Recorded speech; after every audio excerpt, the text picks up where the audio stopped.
Hoje eu queria convidar a doutora Carolina Paioni, ela é integrante da nossa comissão. Ela me procurou para estar falando esse mês agora sobre, deixa eu olhar aqui,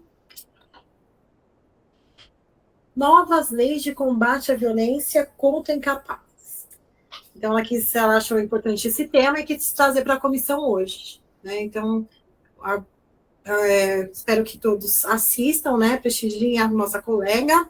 E também, quem tiver vontade de trazer uma palestra, alguma coisa no grupo de estudos, que procure também a gente, a Janaína, a Daiane, eu, a Cris, para a gente amadurecer, para vocês entrarem também, tá?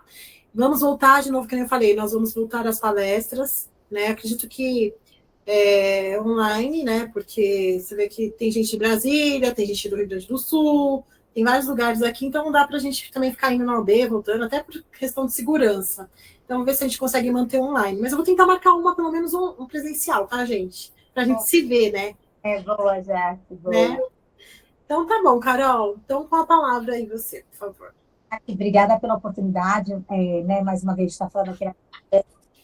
Parabéns pela sua diligência e de todos os membros da comissão, assim, fiquei muito honrada de fazer parte, assim, agora mais ativamente, porque eu acho que você é uma pessoa incrível, assim, porque além de ser mãe, ótima advogada, super diligente com tudo, sempre atenta aos anseios, né, da sociedade, da comissão, então eu queria te parabenizar por isso, em primeiro lugar, e obrigada, assim, pelo seu olhar, assim, para os membros da comissão mesmo, porque você está sempre atenta a tudo que a comissão está precisando, ao que a sociedade santamarense precisa.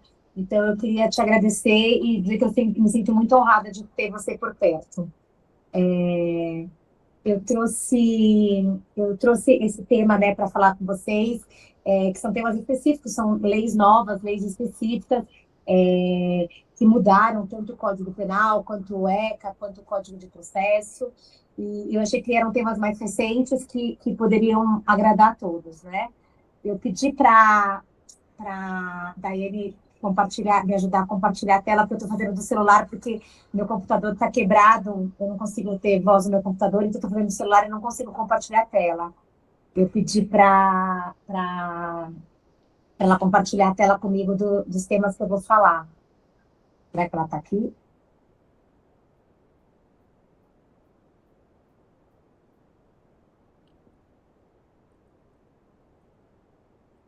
Obrigada, Dai. Muito, muito obrigada, querida. Obrigada por me ajudar. Bom, posso começar então? Aqui, a gente vai falar primeiro sobre a lei Riborel, né? Mas antes, eu trouxe algumas palavrinhas para falar com vocês sobre essas leis específicas que eu venho falar com vocês. Todas elas estão tutelando o interesse da minoria, né? Os interesses das minorias. São as crianças e adolescentes, as mulheres. A gente também poderia falar sobre os idosos, mas aí a doutora Cris fala com muito mais propriedade sobre o tema. A gente deixa esse tema para ela, que não é um tema que eu conheço e que eu quero até aprender mais com a doutora Cris no próximo evento que eu vi que vai ter. A lei Riborel, que é a lei que a gente vai falar agora, que é a lei 14.344, de maio de 22, ela ganhou esse nome por conta de um garotinho de 4 anos que foi morto por espancamento, e no laudo do IML dele ficaram constatadas 23 lesões no corpo dele, ocasionadas por agressões, chutes, pontapés e socos. A mãe dele, recentemente, ela tinha saído da cadeia, né, e recentemente ela voltou para a cadeia, e ela foi denunciada por tortura, e o então namorado Jairinho ambos foram denunciados, né, por homicídio qualificado, na verdade, o laudo na denúncia, o promotor fala que ambos tiveram motivos torpes, né, para cometer o crime. Jairinho por sadismo e ela por interesse financeiro e de status, por estar com o vereador Jairinho, né. Estudando sobre esse caso ontem, eu acabei escutando um podcast da Ana Beatriz Barbosa, que escreveu aquele livro Mentes Perigosas. E ela falou que 25% da sociedade é psicopata. E que dentro dos psicopatas, o Jairinho é um psicopata, né? E dentro dos psicopatas existem 3 tipos de psicopatas. os leves, os moderados e os graves. E que ela falou, isso só a título de curiosidade, que os estelionatários normalmente são psicopatas de grau leve. E que, infelizmente, no Brasil, o crime de estelionato, né, ele é punido com cesta básica, né, o que é um absurdo também, porque você deixa de tratar o psicopata, né? Jairinho é um psicopata, e eu até, conversando aqui com vocês, me lembrei do caso dos Nardoni, que também mataram uma menininha de 4 anos de idade, né? E que não deixam também de serem psicopatas. Essa lei, ela veio garantir medidas protetivas eficazes e eficientes aos menores, assim como a Lei Maria da Penha. Mas, antes dessa lei, teve a Lei 9.455, de 1997, que definiu os crimes de tortura e mudou, deu tratamento mais severo aos artigos 1, artigo 1º, parágrafo, inciso 2, parágrafo 3º e 4º do ECA. Eles mudaram os maus tratos, né, que estavam no ECA para a tortura. Então, o crime de maus tratos, antes que era tratado no ECA como um crime brando, entre aspas, ele virou tortura com a Lei 9455 de 1997. E aí ele acabou mudando o artigo também 233 da 8069 de 90, que é o ECA.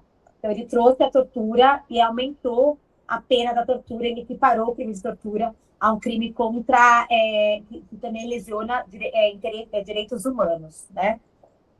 Bom, só feita essa ressalva, essa lei de tortura, né, que entrou no ECA em 97, agora a gente volta para a lei 14.344 de 22, que é a lei em vigor. Ela cria mecanismos para a prevenção e o enfrentamento da violência doméstica e familiar contra a criança e adolescente, nos termos do parágrafo 8º do artigo 226 e artigo 4º, e parágrafo 4º do artigo 227 da Constituição Federal, e das disposições específicas previstas em tratados, convenções ou acordos internacionais de que o Brasil seja parte. Altera o Decreto-Lei 2848 de 40, que é o Código Penal, e a Lei de Execução Penal e o Estatuto da Criança e do Adolescente. O que seria a violência doméstica e familiar contra a criança e adolescente? Eu deixei escrito nesse slidezinho, mas eu vou ler aqui para vocês. O artigo 2º fala o seguinte: configura a violência doméstica e familiar contra a criança e adolescente qualquer ação ou omissão que cause morte, lesão, sofrimento físico, sexual, psicológico ou dano patrimonial. Inciso 1. No âmbito do domicílio ou da residência da criança ou do adolescente, compreendida como espaço de convívio permanente de pessoas com ou sem vínculo familiar, inclusive as esporadicamente agregadas. Inciso 2. No âmbito da família, compreendida como a comunidade formada por indivíduos que compõem a família natural, ampliada ou substituta, por laços naturais, por afinidade ou por vontade expressa. Em qualquer relação doméstica e familiar na qual o agressor conviva ou tenha convivido com a vítima. Para a caracterização da violência prevista nesse artigo, deverão ser observadas as definições estabelecidas na Lei 13.431 de 2017, que é a próxima lei que a gente vai falar, que é a Lei de Escuta Especializada também, e que também prevê no artigo 4º dessa lei as formas de violência contra a criança e adolescente. Mas vai ser a próxima lei que a gente vai falar. Por enquanto, a gente está focada na Henri Borel. A exemplo do que ocorre no âmbito da violência contra a mulher, os crimes praticados contra crianças e adolescentes, independentemente da pena prevista, não poderão ser aplicadas as regras válidas do juizado especial. Proíbe-se, então, a conversão da pena em cesta básica ou em multa. É importante dizer o seguinte: uma amiga minha que é juíza da Câmara Especial do TJ me disse que estão entrando muitos julgados de conflito de competência, que os juízes eles estão suscitando conflitos de competência. Porque que acontece? Quando acontece um crime como esse, normalmente eles eram processados e julgados pelo juizado especial, por conta da pena ser baixa. No entanto, a Lei Borel fez com que isso mudasse, assim como a Maria da Penha também mudou isso. Então, não pode ser processado pelo juizado especial, tem que ser processado pela vara comum. No caso do menininho Henri Borel, pelo tribunal do júri, né, no caso. Mas quando não tem homicídio, tem, por exemplo, lesão corporal, tem que ser processado pela vara comum. Então, e os juízes têm suscitado conflito, mas eles têm entendido que a Lei de Borel acabou de entrar em vigor em 2022, mas ela já tem aplicação imediata, porque é uma lei processual e tem aplicação imediata, porque ela favorece o menor, né? O menor é o bem tutelado ali. Então, obrigatoriamente, ainda que eles estão ainda sendo julgados e processados pelo juizado especial, eles são remetidos diretamente para a vara comum para serem processados e julgados na vara comum. Eu trouxe depois um julgado, uma jurisprudência do TJ que ela me mandou, que eles julgaram essa semana sobre esse caso, sobre esses conflitos de competência, aplicando já imediatamente a lei em vigor. Se houver risco iminente à vida ou à integridade da vítima, o agressor deverá ser afastado imediatamente do lar ou do local da convivência, em qualquer fase do inquérito policial ou da instrução criminal. Caberá a prisão preventiva do agressor e o juiz poderá revogá-la se ele entender que houve falta de motivo para manutenção. Assim como a Maria da Penha, né? Quando a gente pede a medida protetiva, o juiz aplica a protetiva. E se no decorrer do processo, enquanto está sendo julgado o crime pelo qual o juiz concedeu a protetiva, ele entender que não há mais motivos para manutenção dessa medida protetiva, ele pode revogar a qualquer tempo. Assim como acontece com a lei em Riborel agora, que ela fez uma analogia à Maria da Penha. Importante salientar que a lei do Riborel será aplicada à violência doméstica e familiar contra menores, e não a qualquer violência que tenha como sujeito passivo uma criança ou adolescente. A definição que seja um caso de violência doméstica e familiar vem descrita expressamente no artigo 2º, que é aquele que a gente acabou de ler. Tem que ser no âmbito da família, ainda que seja família substituta, agregada, ou aquela que tenha uma convivência próxima com a criança. Então, por exemplo, em escola, o professor, aqueles que convivem diretamente com a criança. Isso significa dizer que, se um adulto, por exemplo, se desentender com um adolescente na rua devido a um problema de trânsito, por exemplo, esbarra na bicicleta com seu carro estacionado, etc., e o agredir fisicamente, não tem aplicação à lei em Riborel, já que não existe vínculo doméstico ou familiar com essa pessoa. De outra banda, se um pai praticar maus tratos contra o filho, terá aplicação plena à legislação em comento. Nesse item, vale desenvolver o estudo da violência contra crianças de sua aferição por critérios objetivos, que pode muito auxiliar nas constatações, denúncias e apurações. Eu acabei de falar. Eventualmente, numa escola, um professor, alguém que tenha um vínculo direto com a criança, vai ser aplicada essa lei. Mas quando as relações elas são num trânsito, as relações são fugazes e efêmeras, aí você não aplica a lei, você aplica o Código Penal normalmente. As sequelas e características desse tipo de violência conduzem a um conjunto de sintomas capazes de levar a uma constatação segura da possibilidade de uma criança estar sendo vítima desse tipo de conduta. Por incrível que pareça, as primeiras características dominantes dessa violência são que os atos ocorrem normalmente dentro do lar, em situações do cotidiano. E os agressores são geralmente os pais ou os responsáveis, especialmente aqueles especialmente, infelizmente, no fato, especialmente são as mães as agressoras. Então, muito mais do que os pais, estatisticamente falando, as mães são muito mais agressoras do que os pais, no caso dessa lei. As crianças que sofrem esse tipo de violência são especialmente aquelas entre 0 e 3 anos, aumentando a incidência em razão direta à maior ou menor vida do relacionamento da criança. Ou seja, nas fases em que começa a engatinhar, falar, andar, enfim, tem maior manifestação em contato com o ambiente que vive. Então, muitas vezes, até agora fazendo um pouco de... falando um pouco da minha área, que é direito de família, né, e aqui de todos nós, né, que a gente está na comissão de família, muitas vezes as mães têm muito receio de deixar os filhos pernoitarem com os pais antes dos 3 anos de idade.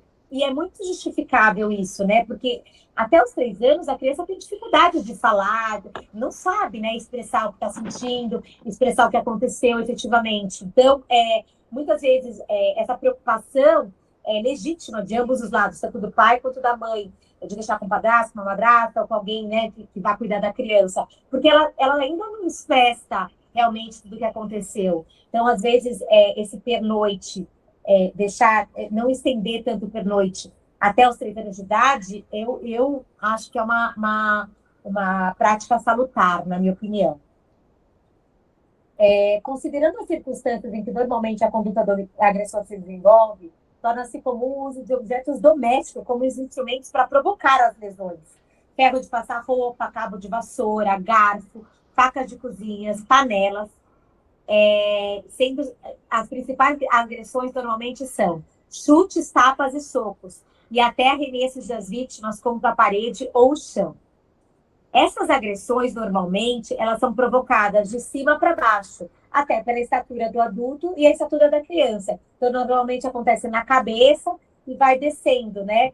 Normalmente, por que a primeira acontece na cabeça? Porque a cabeça não aparece a lesão. Então, normalmente, as primeiras lesões sempre acontecem na cabeça através de uma pancada com panela, com cabo de vassoura, etc.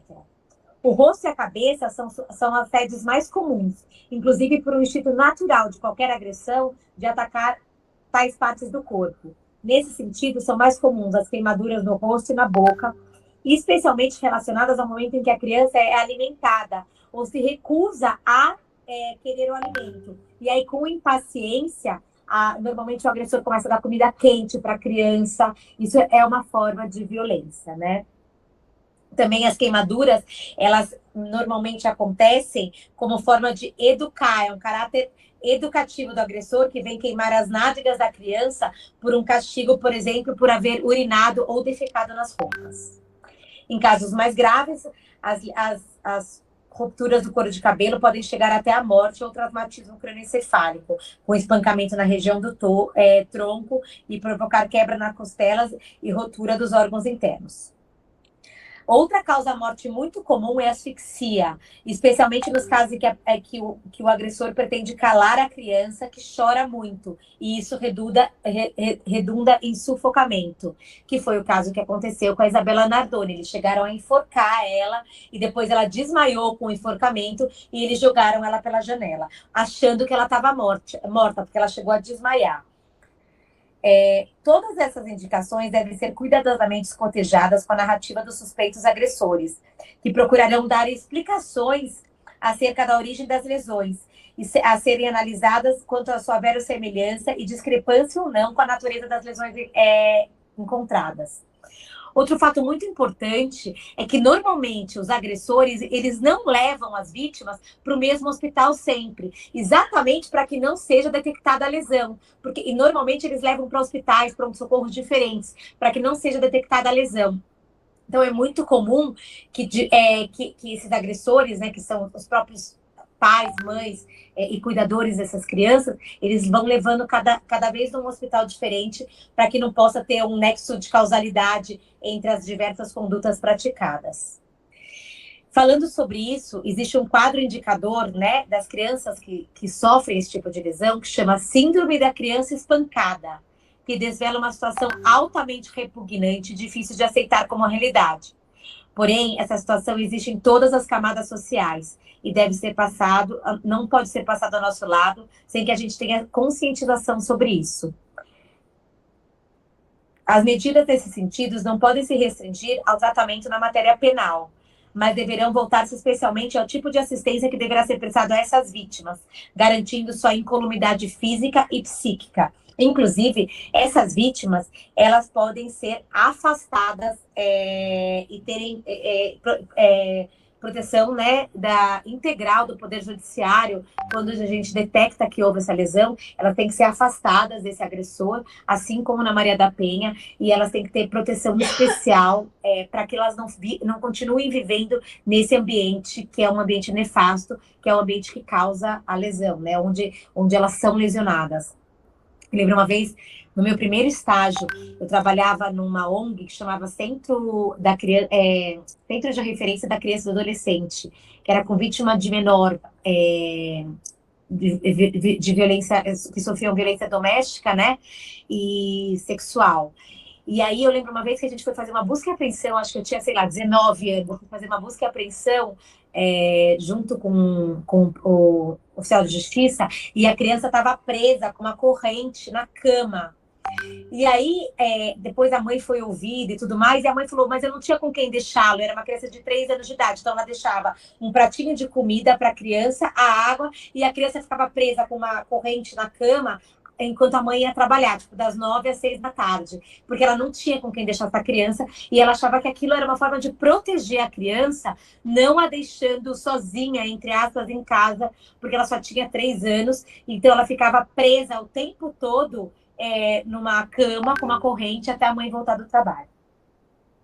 Bom, agora a gente vai falar sobre o conflito negativo de jurisdição, que foi o que eu falei para vocês, que está aparecendo aqui no slide. Ação penal para apuração da prática em tese, agora, é recente, é de 26/6/2023. Apuração do crime em tese de maus tratos contra a criança. Ele foi começado no rito sumaríssimo pela 9.099, mas aí com a superveniência da Lei 14.344 de 22, que é a Lei Henri Borel, a norma que incluiu o parágrafo 1º no 226 do ECA, acabou por afastar a aplicação da 9.099 nos crimes cometidos contra a criança e adolescente. Divergência sobre o alcance da norma. Adoção do entendimento de que a nova legislação excluiu do âmbito da incidência da Lei 9.099 os crimes contra a criança e adolescente, desde que cometidos no contexto de violência doméstica e familiar, previstos no ECA, no Código Penal ou na legislação esparsa, independentemente do quanto na pena previsto. Alteração da competência absoluta. Aplicação imediata dos processos em andamento.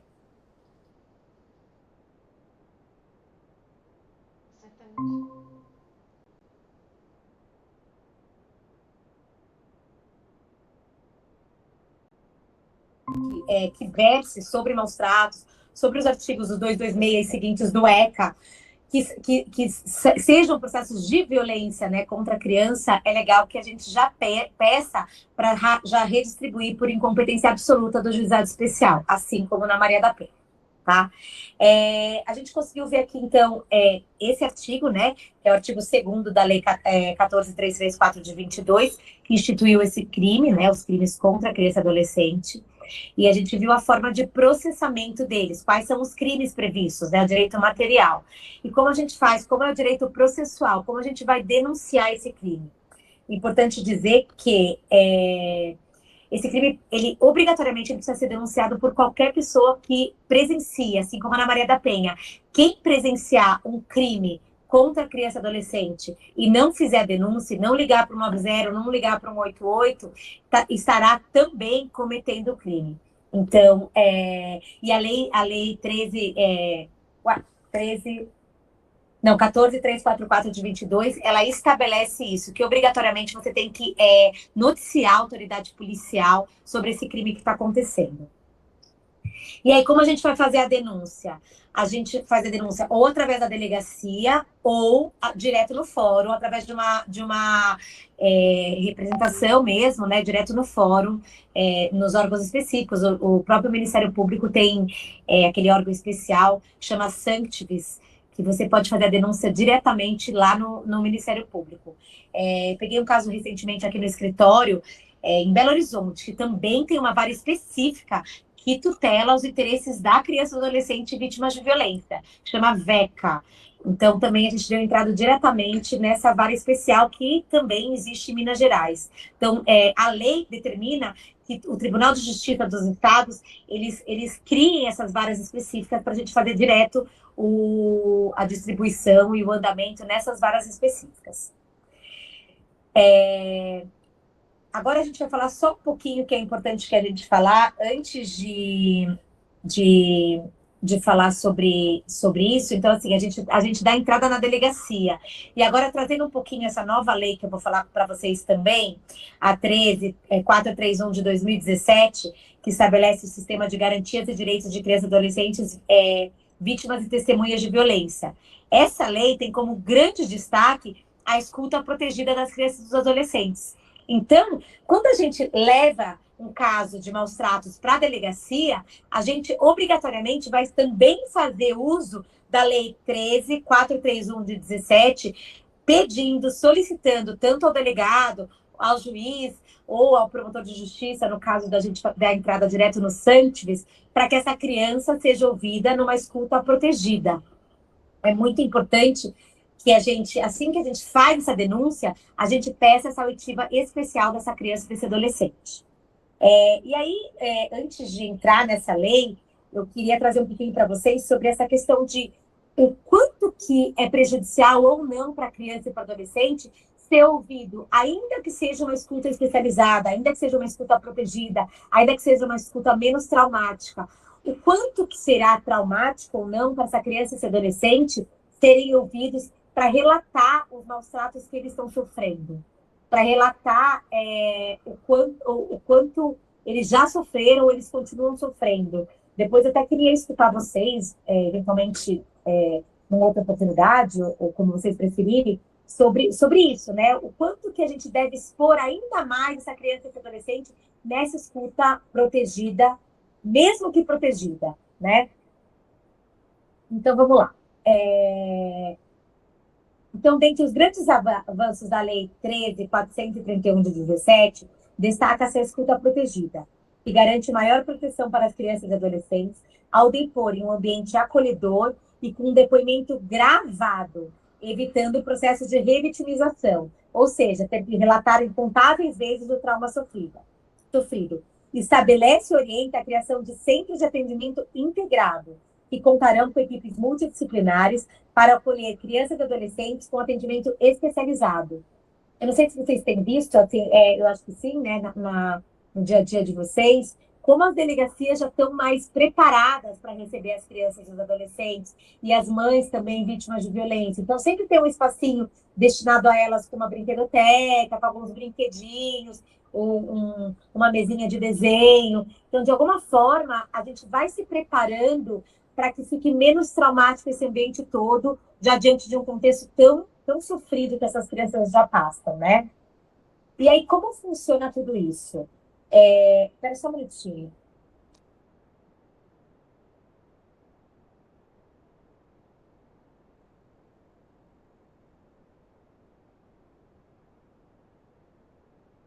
Desculpa. Então, e como funciona? O advogado pode pedir essa escuta tanto na delegacia como em juízo. E aí vai caber ao delegado e ao juiz pedir o acompanhamento de uma psicóloga para a oitiva desse menor. Eu, normalmente, tenho pedido muito a escuta dos filhos em casos, por exemplo, de alienação parental. E aí, eu outro dia até escrevi um artigo no Migalhas sobre isso. Depois, se vocês quiserem dar uma olhada no meu Instagram, eu coloquei o link ali do Migalhas. Porque tem uma recente decisão do STJ que fala que os filhos podem depor como testemunhas no caso do divórcio dos pais. Isso é só uma curiosidade. E aí eu trouxe aqui para vocês essa curiosidade que o relator do caso, né, que é o ministro Marco Aurélio Belise, ele observou que a prova testemunhal possui destaque entre os meios de prova, sendo a mais usual deles, no caso, né, de relações familiares, no qual a testemunha relata oralmente ao juiz as informações sobre determinado fato. O ministro destacou que as hipóteses de impedimento e suspensão da testemunha parte do pressuposto de que a testemunha tenderia a dar declarações favoráveis a uma das partes ou não.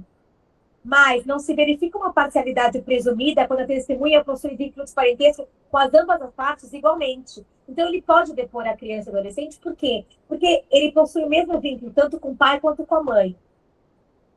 Eu escrevi sobre isso, para mim, assim, na minha opinião, eu acho que é muito, muito difícil para um filho depor no processo de divórcio dos pais, né? Então, eu sinceramente sou contra essa decisão, mas é um precedente que se abre dentro do nosso tribunal, né?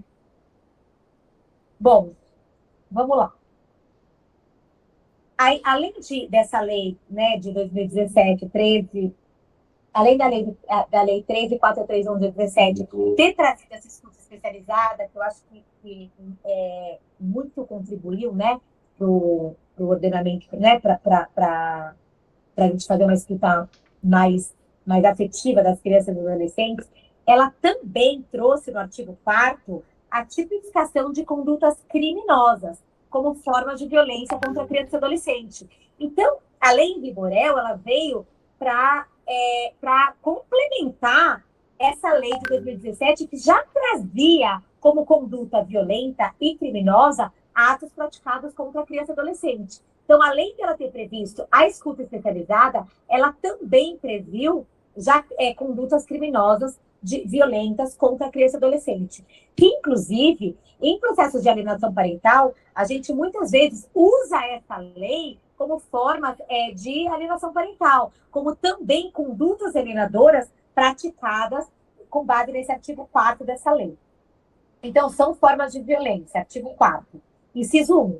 Violência física, entendida como ação infligida à criança ou adolescente que ofenda sua integridade ou sua saúde corporal e lhe cause sofrimento físico.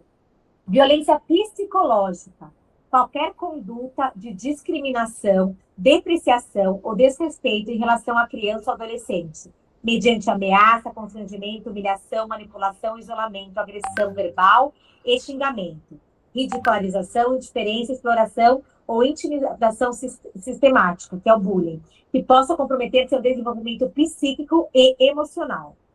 O ato de alienação parental, assim, entendido como a interferência na formação psicológica da criança ou adolescente, promovida ou induzida por qualquer um dos genitores, pelos avós ou por quem os tenha sob sua autoridade, guarda ou vigilância, que leve ao repúdio do genitor ou que cause prejuízo ao estabelecimento ou à manutenção desse vínculo de um com o outro. Qualquer conduta que exponha a criança ou adolescente, direto ou indiretamente, a crime violento contra membro de sua família ou da sua rede de apoio. Agora, inciso 3º, violência sexual, entendida como qualquer conduta que constrange a criança ou adolescente a praticar ou presenciar posição carnal ou qualquer outro ato libidinoso, inclusive exposição do corpo, em foto ou vídeo, por meio eletrônico ou não, que compreenda abuso sexual, exploração sexual comercial, tráfico de pessoas, violência institucional e violência patrimonial. Para os efeitos dessa lei, a criança e adolescente serão ouvidos sob situação de violência por meio da escuta especializada e depoimento especial. Os órgãos de saúde, assistência social, educação, segurança pública e justiça adotarão os procedimentos necessários por ocasião da revelação espontânea da violência. É importante dizer aqui sobre, ainda falando um pouquinho sobre esses atos de violência, eu li outro dia numa revista da Folha de São Paulo, que saiu, sobre a violência psicológica dos adolescentes. Então, assim, como tem sido comum, né, nas escolas, sobretudo, entre os próprios colegas, entre eles, isso não é um ato de violência na família, são praticados entre eles, né, entre os adolescentes. E quais são os resultados desse bullying, dessa violência sofrida e praticada de uns contra os outros, de grupos de adolescentes contra outros grupos de adolescentes? Então, resultados: a baixa autoestima, a depressão, níveis elevados de ansiedade, isolamento social, insônia, distúrbios alimentares, baixo rendimento escolar, comportamentos agressivos, episódios de medo e pânico. Onde isso tem acontecido? Na escola, nas famílias, nas redes sociais, em relacionamentos amorosos abusivos. Negligência também é abandono, descuidado que poderia ser cuidado. Em um estudo feito nessa revista, 23% dos adolescentes já sofreram bullying. E o que eu tenho visto muito nas escolas, que tem até me causado um pouco de choque, assim, é como as orientadoras das escolas, eu não sei qual a experiência de vocês, mas como as crianças e os adolescentes, assim, o meu filho mais velho está no 6º ano, e eu já vejo, né, sobretudo entre as meninas, mais do que os meninos, o quanto que elas têm sofrido bullying. E aí as escolas, o que eu tenho visto é que elas chamam os pais, no sentido de trazer consigo a família, e ao invés de ter um acolhimento, pelo menos em algumas escolas, o que eu tenho visto são essas coordenadoras, essas orientadoras, na verdade, medicando essas crianças, falando, olha, é melhor que tome um remédio mesmo, essa tal de Ritalina, que todo mundo tem tomado, e as pessoas vão medicando como se esse fosse o tratamento possível para crianças que sofrem bullying, em vez de acolher, em vez de fazer palestras né, para poder conscientizar os adolescentes do quão nefasto, quão grave, quão prejudicial são essas práticas de bullying entre eles. Talvez o modo mais fácil seja você falar, toma um remédio, fica um pouco afastada da escola, que esse é o jeito mais certo de lidar com isso. E isso tem me deixado bastante assustado, inclusive Agora, em agosto, eu vou dar uma palestra na escola dos meus filhos para falar sobre isso, porque esse não é um meio efetivo e eficaz, na minha opinião, no caso, né, de lidar com comportamentos como esses, né?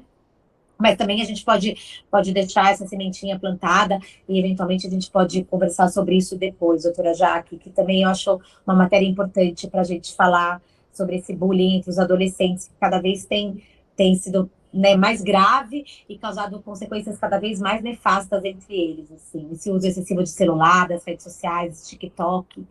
Enfim, isso é só uma abordagem para a gente depois poder rebater. Então, eu acho que até aqui a gente conseguiu abordar os crimes e as condutas contra as crianças e adolescentes.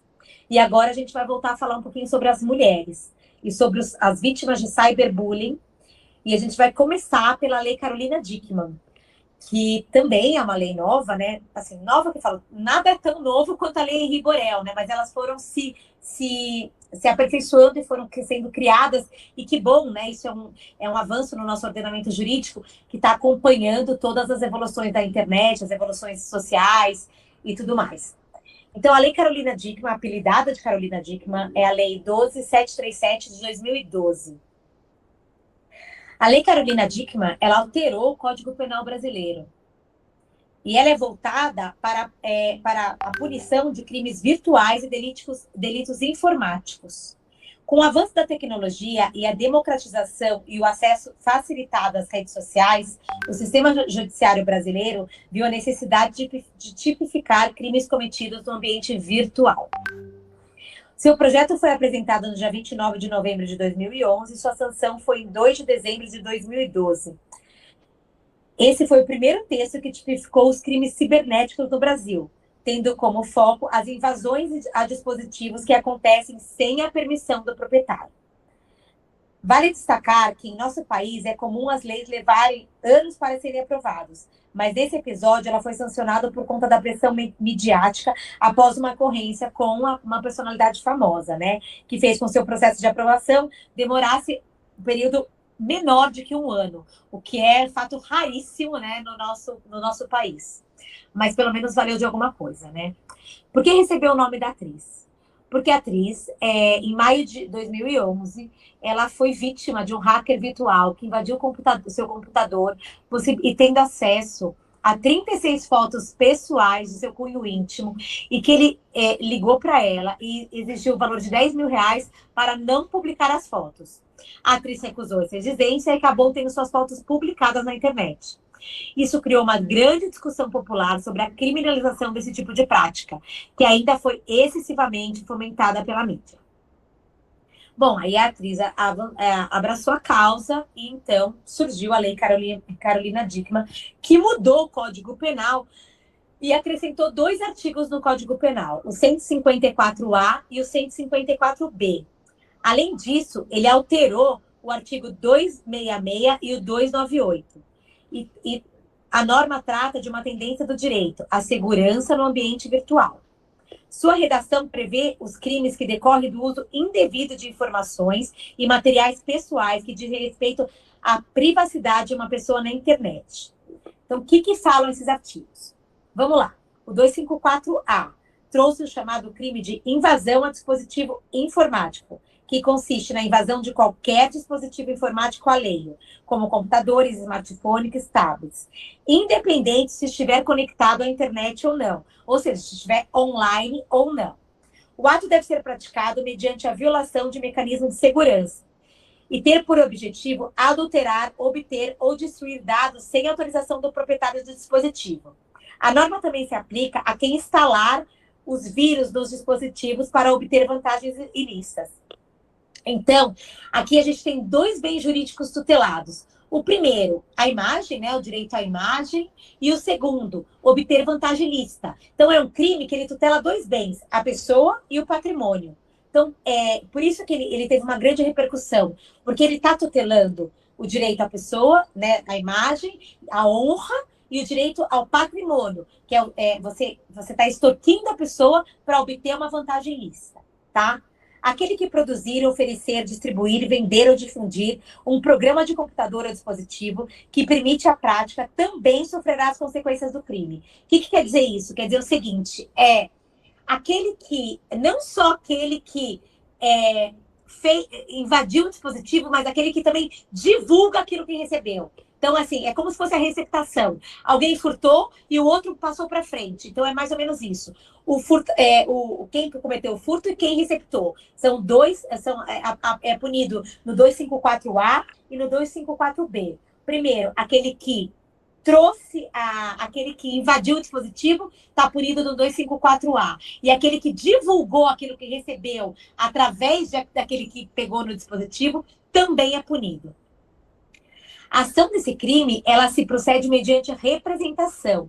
Ou seja, o Ministério Público só vai oferecer a denúncia se o ofendido solicitar, tá? Exceto se esse crime for praticado contra a administração pública, direta ou indireta. Aí é processado mediante ação penal pública incondicionada, tá? Então, esses dois crimes, eles trouxeram bastante avanço, né? A gente tem ouvido falar bastante sobre eles, o 254A e o 254B, por conta da lei trazida a 12737 de 2012, que é a Lei Carolina Dickmann, tá? Agora, trazendo um pouquinho também, a gente vai continuar falando sobre aqueles crimes que tutelam o interesse da mulher, né? E a gente vai falar agora, em 2018, também tem uma nova lei, que é a Lei 13.718 de 2018, que fala do quê? Da importunação sexual. Então, ela altera o Código Penal, mais uma vez, para tipificar os crimes de importunação sexual e da divulgação de cena de estupro, tornando pública incondicionada a natureza da ação penal dos crimes contra a liberdade sexual e dos crimes sexuais contra a vulnerável. Estabelece causa de aumento de pena e, para esses crimes, e define como causa de aumento de pena o estupro coletivo ou estupro corretivo. E revoga o Decreto-Lei 3688 de 41, que é a contravenção penal. Então, são as contravenções penais que, antes desses crimes de importunação sexual, que são aqueles cometidos no ônibus, né? Por exemplo, esse crime ele chegou de tantas vezes que as mulheres estavam sendo importunadas nos transportes públicos. Então, a mulher está com um crop de uma mini saia, aí o cara vai lá e fala, só gostosa, passa a mão nela, senta e fica esfregando a perna na mulher. Esse crime ele surgiu por conta de tantas condutas reiteradas que estavam acontecendo nos transportes públicos. E aí, então, veio essa lei que veio alterar o Código Penal e revogar esses crimes como contravenção penal. Porque antes, esses crimes, assim, o fato de um homem esfregar a perna numa mulher que estava de cropped, de mini saia no ônibus, era só uma contravenção penal, tipo, não acontecia nada. Era 15 dias de detenção e fim, ou seja, nada. E aí, não. Então, ele revogou essa contravenção penal e incluiu no Código Penal dois artigos também. O 215A, que é praticar contra alguém e sem a sua anuência, ato libidinoso com o objetivo de satisfazer a própria lascívia ou a de terceiro. Que é exatamente o que a gente acabou de falar. É aquilo que acontece no ônibus. Que a pessoa vai, passa a mão na perna, depois segura na mão. E às vezes a gente já sabe que aconteceram coisas até mais graves dentro de transporte público. A reclusão de 1 a 5 anos se o ato não constitui crime mais grave. Ou seja, se não houve estupro, tá? Depois, ele fala divulgação de cena de estupro ou de cena de estupro de vulnerável e de cena de sexo ou de pornografia. Então, que é o 218C, oferecer, trocar, disponibilizar, transmitir, vender ou expor à venda, distribuir, publicar, divulgar por qualquer meio, inclusive por meio de comunicação em massa, Instagram, até grupos de WhatsApp, aqueles grupões que a gente tem, fotografia, vídeo ou outro registro audiovisual que contenha cena de estupro ou de estupro de vulnerável, ou que faça apologia ou induza a sua prática, ou sem o consentimento da vítima, cena de sexo, nudez ou pornografia. Pena de reclusão de 1 a 5 anos, se o fato também não constitui crime mais grave. É causa de aumento de pena de 1/3 a 2/3 se o crime é praticado por agente que mantém ou tenha mantido relação íntima de afeto com a vítima ou com o fim de vingança ou humilhação. É importante dizer aqui que também, recentemente, eu tive no escritório um caso que a menina tinha 15 anos, o menino tinha 16, eram bem jovenzinhos ainda, e ela teve a primeira relação sexual com esse menino que era um namoradinho dela. Ela consentiu que eles gravassem essa cena de sexo, primeira vez que eles estavam fazendo sexo, ela consentiu a gravação, mas ela não consentiu a divulgação. E ela consentiu que ele a gravasse, mas ele gravou e divulgou em todos os grupos de WhatsApp. Então, ele não só, né, sofreu né, sanções, né, como atos infracionais, né, porque ele é menor de idade, mas também a gente entrou com uma ação indenizatória, cobrando danos morais dele, e ele foi condenado a um valor bem alto de danos morais, além de ter sido advertido, né, a pena dele como ato infracional foi, na minha opinião, só de advertência. Mas eu acho que também ele não tinha a dimensão de tudo que ele estava fazendo, né? Também 2 crianças, mas ele divulgou para todos os grupos de WhatsApp comuns entre eles. E aí, uma coisa importante aqui, que existe a exclusão de ilicitude, né, do artigo 218C do Código Penal, parágrafo 2º. Não há crime quando a gente pratica as condutas descritas no caput desse artigo em publicação de natureza jornalística, científica, cultural ou acadêmica, que é o caso do João de Deus, por exemplo. A gente está falando que não tem crime quando você está divulgando em matéria jornalística. Linha direta, João de Deus, que é aquela história que a gente já sabe, e aí não tem crime quando a divulgação é feita com esse cunho jornalístico, tá? Essa lei também introduziu o estupro coletivo, que é mediante o concurso de 2 ou mais agentes. E aí tem a pena aumentada de 1/3 a 2/3 quando é o estupro coletivo. E depois, o artigo 234A, a pena é aumentada de 2/3 se a conduta resulta em gravidez. E depois o inciso 4, que fala que a pena é aumentada de 1/3 a 2/3 se o agente transmite à vítima qualquer doença sexualmente transmitiva de que ele saiba ou deveria se saber ser portador. E depois, dentro desse contexto, só para a gente finalizar, né, isso que a gente está falando agora, a gente não pode deixar de falar, embora eu não tenha colocado no nosso slide essa lei, eu achei importante trazê-la para vocês, que também tem tudo a ver com esse contexto de estupro coletivo, né, dessa importunação sexual. Quando isso acontece, é importante dizer que a lei 12.845 de 2013, ela dispõe que o atendimento é obrigatório e integral a pessoas que são vítimas de violência sexual. Obrigatoriamente, os hospitais devem oferecer às vítimas de violência sexual atendimento emergencial integral e multidisciplinar, visando ao controle e ao tratamento dos agravos físicos e psíquicos decorrentes da violência sexual e encaminhamento, se for o caso, aos serviços de assistência social. Essa lei chama a lei do minuto seguinte.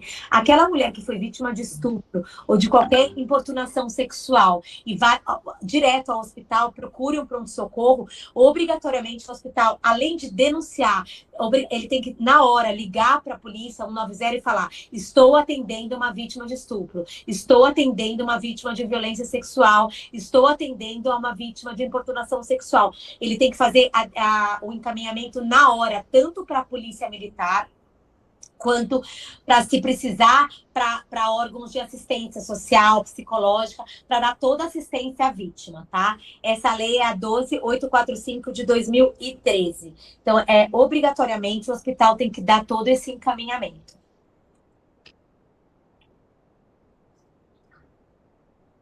Eu acho que é assim, que é isso. Eu trouxe essas leis, eu falei de uma forma rápida para vocês aqui, mas eu acho que essas leis são leis novas, que, né, recentemente novas, de 10 anos para cá, que trouxeram avanços no Código Penal, avanços na sociedade, e de uma forma, em linhas gerais, eu acho que a gente tem avançado como sociedade, de um modo geral, ao combate desses crimes, a tipificação dessas condutas.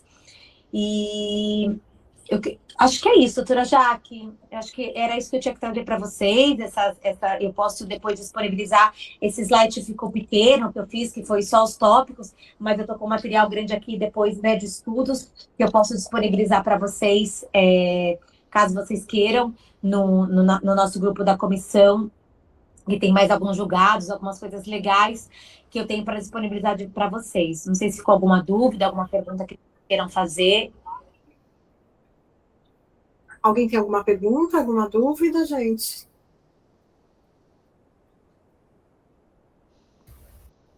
Eu queria só parabenizar a doutora, porque a gente fala que a lei é nova, e aí a gente pensa que é de ontem, né? E 10 anos realmente é nova, muita coisa mudou, né?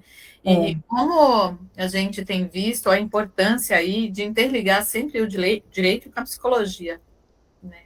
É muito importante mesmo. É muito importante essa interligação, para que a gente também tenha uma escuta, né? A primeira escuta, a escuta especializada, seja essa escuta apurada, para não revitimizar nem a criança, nem a mulher, ou a pessoa que foi vítima, né? Então, muito importante seu conteúdo, muito rico. Obrigada, Maria, obrigada. Que bom, eu estou aqui também à disposição, se a gente quiser conversar. E eu acho também, a gente já falou sobre isso, né, na comissão passada, na reunião passada, a gente teve uma exposição super legal também sobre direito penal, né, sobre também os crimes, né, falando sobre isso. Então, a gente falou sobre o ECA também. Então, como é importante essa interligação, né, do direito de família com esses crimes todos que são adjacentes, que vêm acontecendo, e como são coisas que são super ligadas, né, entre si. Então, eu acho importante a gente, esse papel da doutora Jaque de poder sempre ligar as comissões é muito importante, né, para a gente saber com a psicologia, com o direito penal, com o direito de família, né? A gente tem que aprender de tudo, né? Não tem jeito. Família, de repente está na delegacia, de repente, né? Então está no conselho tutelar, tá tudo, né? Então a gente tem que estar sempre atentos. É isso. Então, obrigada pela sua explanação, muito bom, né? Acho que complementou um pouco a matéria que a Daiane passou para a gente também, nos crimes de direito de família, né? Sim, foi muito legal. Foi excelente também. Então, queria agradecer, né? E que vocês também se juntem aí para entrar no grupo do grupo de estudos, né? Para a gente fazer um trabalho bem legal perante a comissão. Eu trouxe um poema aqui só da Adélia Prado para a gente ler aqui no final, que eu gosto muito dela, né?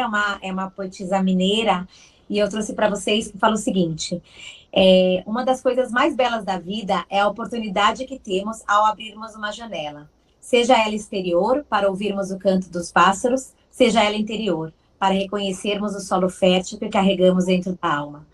Que é exatamente isso que você falou, doutora Jaque, o tempo todo a gente está abrindo janelas, né? De dentro e de fora. Então é muito importante a gente trazer esses conteúdos novos para que a gente possa ir aprimorando e abrindo essas janelas mesmo. Com certeza, porque ninguém sabe tudo, né? Se a gente falar que sabe tudo, a gente está mentindo. Então, doutora Sarra, pode falar. Em relação ao grupo de estudos, quem eu chamo mesmo? A Daiane ou a Janaína? Tá bom, doutora, muito obrigada. Foi muito enriquecedora a palestra. Muito obrigada. E se quem tiver intenção de falar também na comissão, por favor, viu, gente? Procura a gente, que a gente vai fazer um trabalho bem legal aí. Certo? Eu queria fazer uma pergunta para a doutora Carolina. Claro. Sobre essa escuta protegida, eu não lembro o termo que a doutora usou, no caso de uma criança autista, como é que seria essa escuta? Então, na verdade, assim, na minha opinião, né, eu acho que a gente tem que, assim, né, porque a criança, autista ou não, ela é incapaz, né? E, de qualquer forma, eu acho que a gente tem que trazer o assistente social, o psicólogo, né? O delegado. O que eu tenho visto é que, às vezes, quando não tem psicólogo, eles chamam o assistente social, e que é super válido também. Melhor que seja o psicólogo, mas se for assistente social, também está ótimo. No sentido desse acolhimento mesmo, né? Dessa forma, dessas perguntas. Acho que até a Maria pode responder, a doutora Maria pode responder melhor do que eu, mas eu acho que acontece da mesma forma, né, doutora Maria, isso? É que o objetivo da lei, da escuta especializada, é justamente estar os profissionais preparados para o primeiro momento que chegue a notícia do crime, que seja na escola, que seja onde for. Então, ainda a lei a lei avançou bastante, mas ainda existe a precariedade, né? De qual é o profissional que vai estar preparado na hora de fazer a primeira escuta, né? Porque a escuta, ela vem não só verbal, e a criança nem sempre consegue verbalizar, porque dependendo da idade, ela precisa do lúdico, né? Mas, assim, o lúdico, o corpo fala, né? E se a criança não souber verbalizar, né? Como o caso do autista, por exemplo, não tem a verbalização, muitas vezes. Então, por isso, aí nesse caso, sim, realmente somente é o psicólogo, através do lúdico, que seria o profissional mais preparado. Não que outros não possam ser, mas o psicólogo consegue.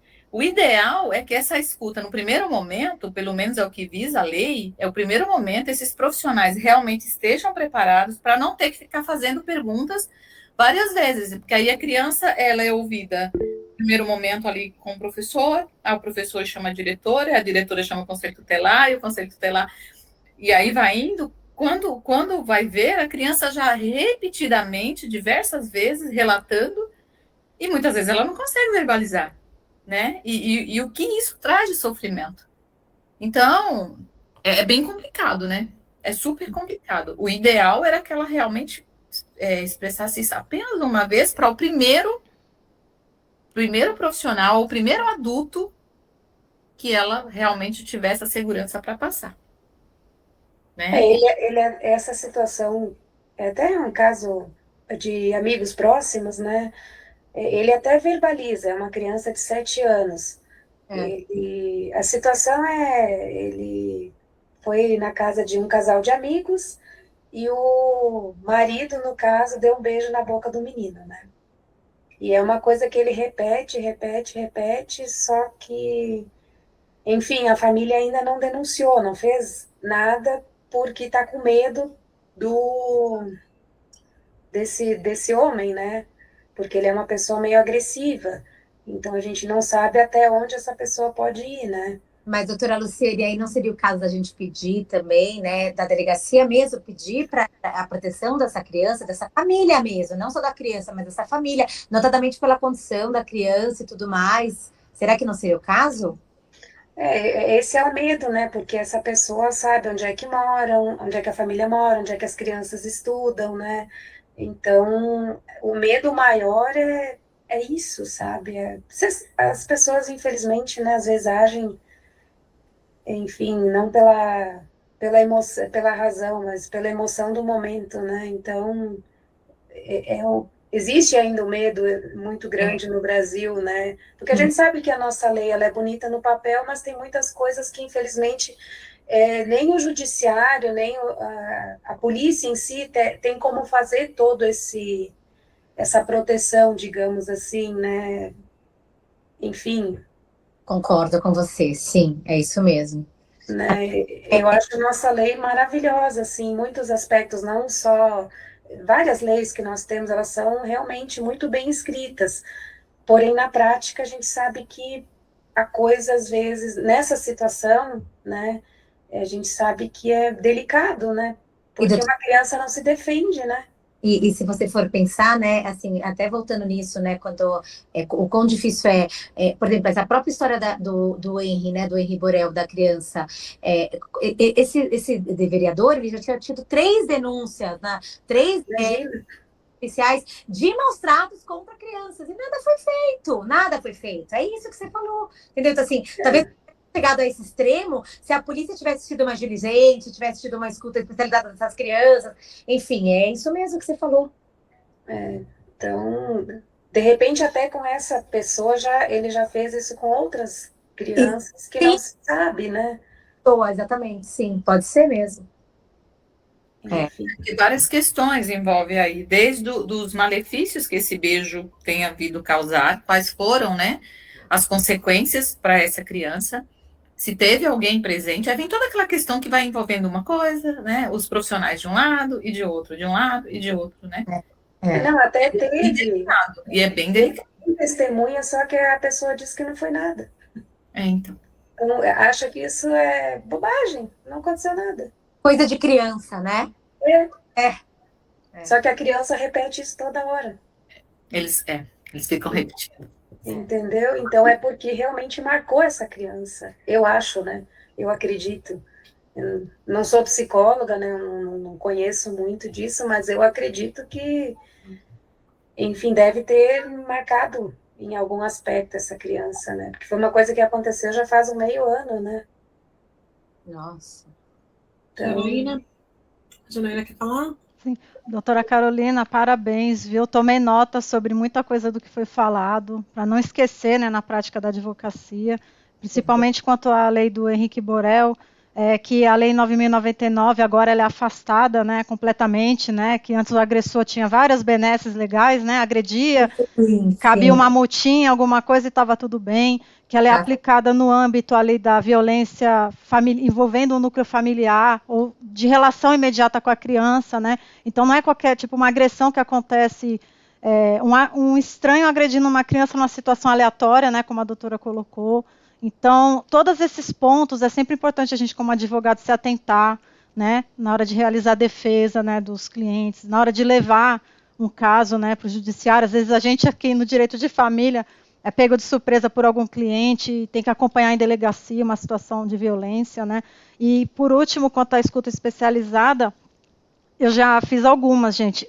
A gente como advogado tem a oportunidade de apresentar quesitos quando nós não estamos assistidos por psicólogos peritos técnicos, mas não é adequado. Então acho assim, é sempre importante, quando estiver diante de uma situação de escuta especializada, nós, como advogados, tentarmos constituir um perito técnico da área de psicologia para ajudar a gente com a escuta especializada. Tá? Então, como advogada da ativa, né, geralmente a gente que acaba apresentando quesitos, né, não é nomeado alguém, a parte também não tem condições de constituir, mas enquanto advogados em uma situação de escuta especializada, é extremamente importante, tá? Porque é o psicólogo que vai analisar, a doutora Luciane falou, tem a criança em situação de autismo, mas o psicólogo está preparado para lidar com essa situação, ele vai usar de outros métodos que não exatamente orais para poder chegar ao ponto ali, alcançar a verdade real com a criança. Mas como advogada eu senti assim, nos casos em que eu atuei, que eu não tive assistência de perito técnico, eu senti uma dificuldade até para elaborar quesitos, porque é algo que difere da nossa área de atuação, né? Então era isso que eu queria falar, essa observação, para os colegas que forem ficar nessa situação de escuta especializada, que constituam, vejam a possibilidade de ser nomeado. Não sei se a doutora Denise está por aí hoje, que ela é psicóloga também, ela sabe bem do que eu estou falando, da importância, né?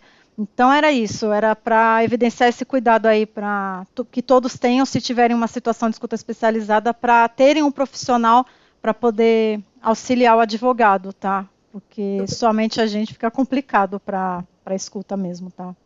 Obrigada por isso, por compartilhar isso, muito legal. Acho que é isso, então. Então, acho que é isso, né, gente? Então, obrigada aí pela participação de vocês, né? Obrigada pela exposição, doutora Carolina, muito bom também. E, assim, vamos, dia 8 de agosto, acho que vai ter um evento na OAB sobre Maria da Penha, alguma coisa, da Comissão da Mulher, eu ainda não sei. Sei que me chamaram lá para compromisso, mas eu nem sei ainda o tema aqui, que é certinho. Mas no dia 31 de agosto vai ser o nosso evento lá presencial. E aí eu já espero por vocês, tá bom? Dia 11 de agosto também. Não sei o que vai ter na OAB ainda, mas também, né? Estou dentro. Para definir ainda. Então, assim, alguém tem mais alguma coisa para falar, gente? Obrigada, doutora Michele. Chegou no tempo, hein? Obrigada, viu? E a Esther? A Michele também já está morando com a gente, já tem 2 semanas já.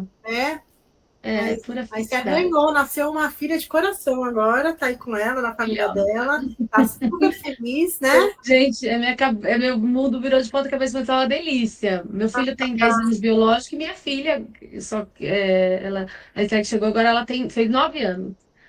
E assim, maravilha. Graças a Deus as aulas começam terça. Pra voltar a trabalhar direito. Parabéns pela filhinha aí que chegou, viu? Que Deus Obrigada, abençoe gente. vocês aí, tá? Então, obrigada, gente, pela participação, né? E espero contar com vocês aí no grupo de estudos, nos próximos eventos, né? Então, a presença de vocês é muito importante pra gente, tá bom? Então, bom final de semana e obrigada, gente. Obrigada, doutora Jaque. Tchau, pessoal. Obrigada, Carol. Obrigada. Tchau.